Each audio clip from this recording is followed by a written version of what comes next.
I appeared on this show via telephone, right?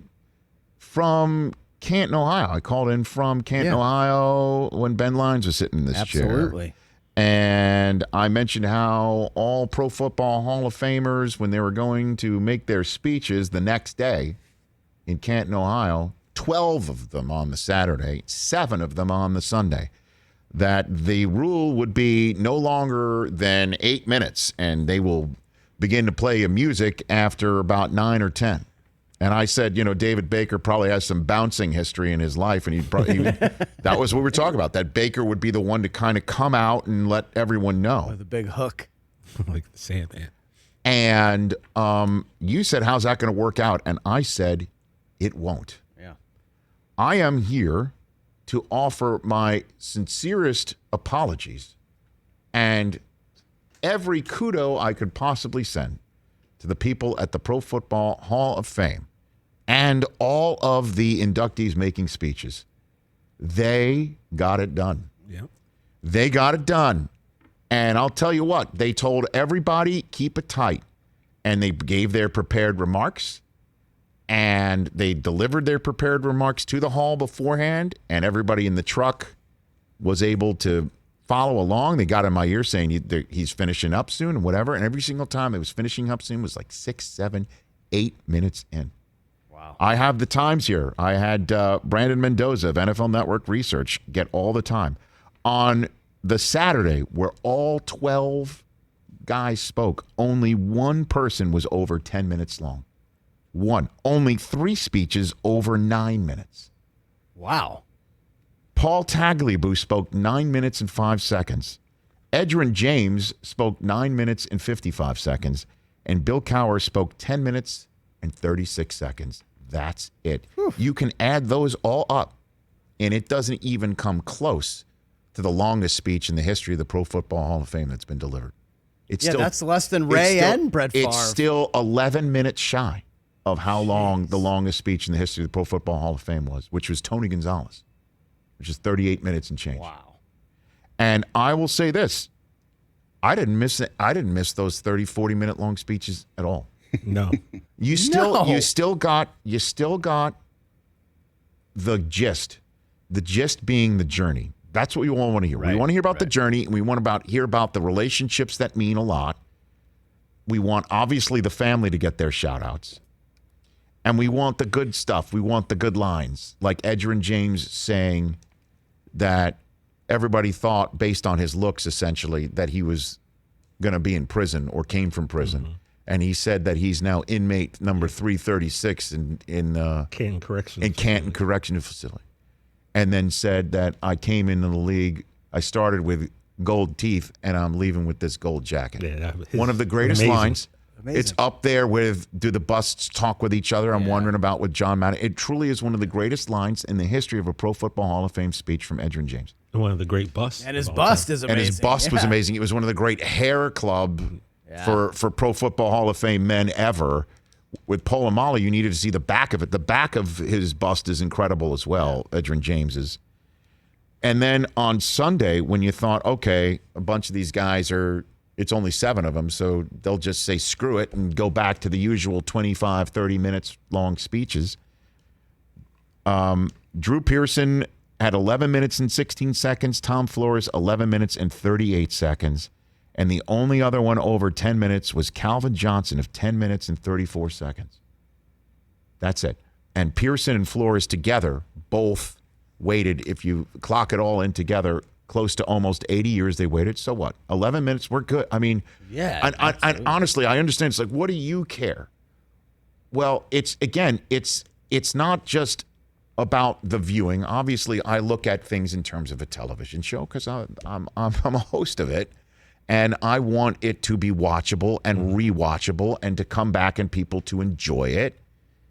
And that's, for me, and there is an I in Rich Eisen, but it is also watching my buddy Kurt Warner speak to an empty stadium because it was so damn late at night. 11:30 at night.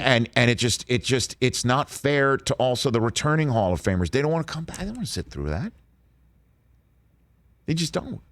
Even with the bar that Jim Kelly mandated that they create off stage. It doesn't matter. Even if you are taking a few pops and having a good time sitting back there, sometimes it's like 85 degrees out. It's hot. Yeah. And during Atwater's speech, it looked like it was about to pour. We had members of the NFL community who were there to watch Tagliabue show up on our set to get some shelter.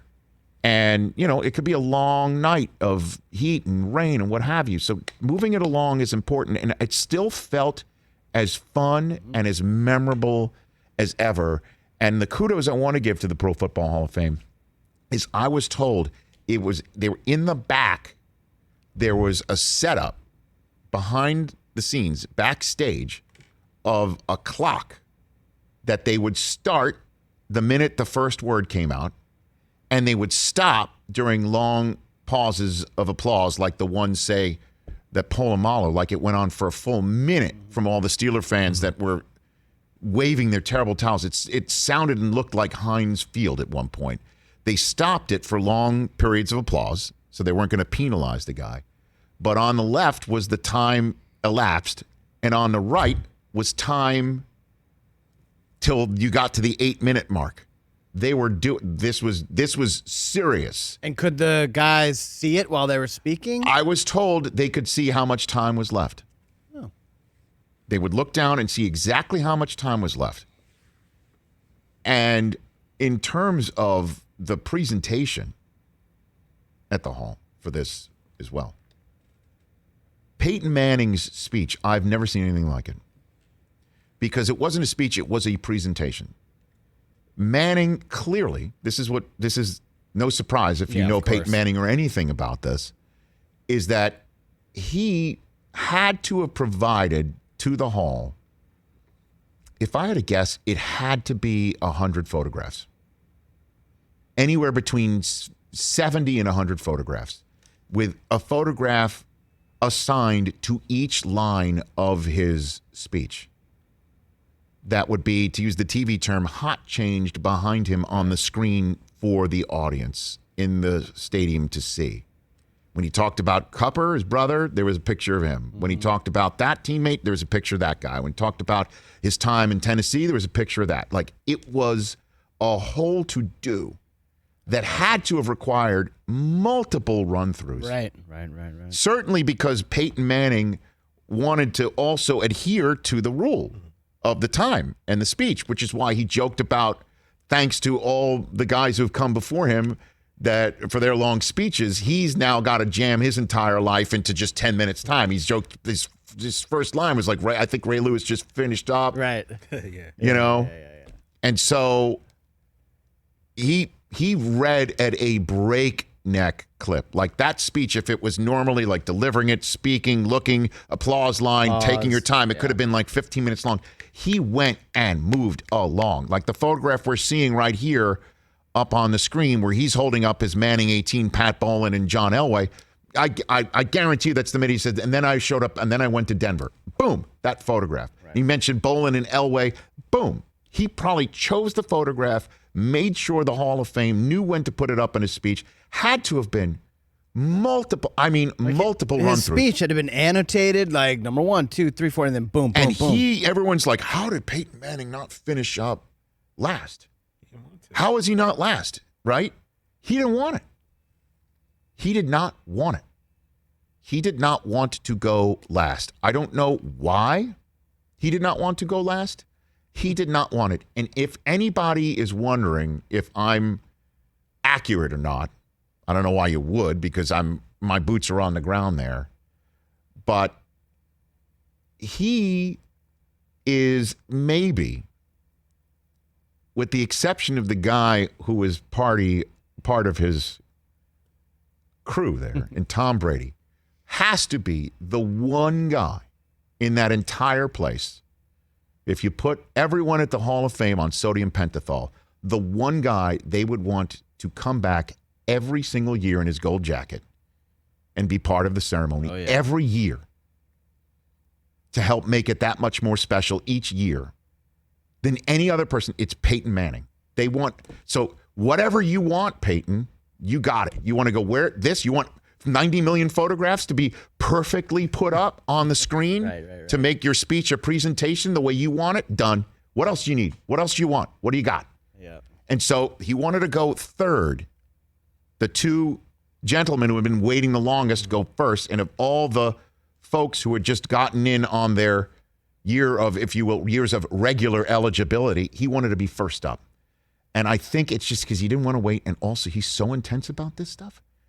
He wanted it over. Get it done. Yeah, and you could see, like, prior to his speech, he was locked in. And when it was done, it was like, hey, he had just gotten married. Hey, like the wedding's over. We're good. Now the drinking starts. Like he was, like you could see that happen. Boom. Yeah.